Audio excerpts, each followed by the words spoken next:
Hey there! So today we have another review. This is another beer courtesy of Ricky. Thank you so much. And this is from Crying Eagle. Sorry for the last can that didn't work out. I think that's oxidized. And this is Crying Eagle Brewing Lake Charles, Louisiana, limited edition seasonal series. This is Don't Blush. This is a Berliner Weiss style ale, passion fruit raspberry, 4.5%. Nice.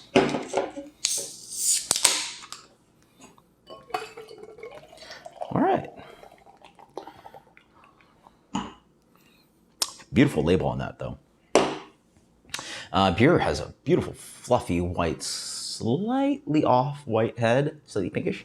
Beer is a beautiful, kind of vibrant, bright red, slightly pinkish, bright pink red. Yeah. Actually, in the light, I see it in the light as like, like vibrant raspberry. This is probably a little bit more just red to you guys. It's got that, oh yeah. It's passion fruit wrapped with some tart raspberry. That classic kind of wheat note. Berliner, raspberry seeds. Smells awesome. Cheers. Quite tart. So where some of the fruit beers that I recently reviewed, fruit sours, were really lush and like fruity and like jammy, this is more towards like light and refreshing. Big pop of the acidic beer underneath. Not like crazy sour, but it's certainly medium plus. I would say this is decently sour beer versus just like tart. Yeah, it's salivating kind of sourness.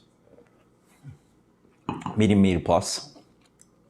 Yeah, tastes almost to the acidity level. It's like some, wild fermentation barrel aged stuff that's just like really like tries to push acidity a little bit more front.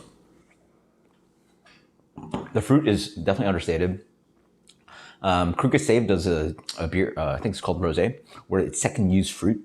And it sort of tastes like that. Probably just lower dosage rate for fruit in this one. It's just less fruit. So it's just like got that like pretty background note and makes this beer like generally like drinking straight Berliner is not like, I mean, it depends. If you make really good Berliner, it's absolutely fantastic. But like, I don't think that's where the American palate is. And it does like spice up the beer when you add some amount of fruit. So it's like a, again, this is not the fruit jamminess. This is like a pretty place where fruit sits in Berliners. Passion fruit is not quite there. It's like maybe offering a little bit of like ripe roundness, but in general, it just tastes like a raspberry Berliner. Yeah, I honestly taste zero passion fruit now. Think of it. I certainly smell some of it.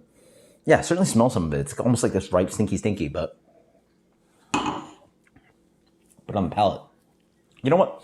It's a fun fruit because it probably just offers a little bit of round tropical note that's like slightly hidden in there versus like, I've had, maybe you guys have had raspberry Berliners before, but they can be just sharp acidic and just like, just like as if you just dosed a little bit of raspberry in there. It's a little bit singular note. I feel here you get a little bit of the tart fruit up front. You get some of the tart raspberry, a little bit of ripe, impressionist sweetness, and the beer dries out. So again, quite tart beer. If you're looking for not jammy fruit in your face kind of beer, I think this does a great job.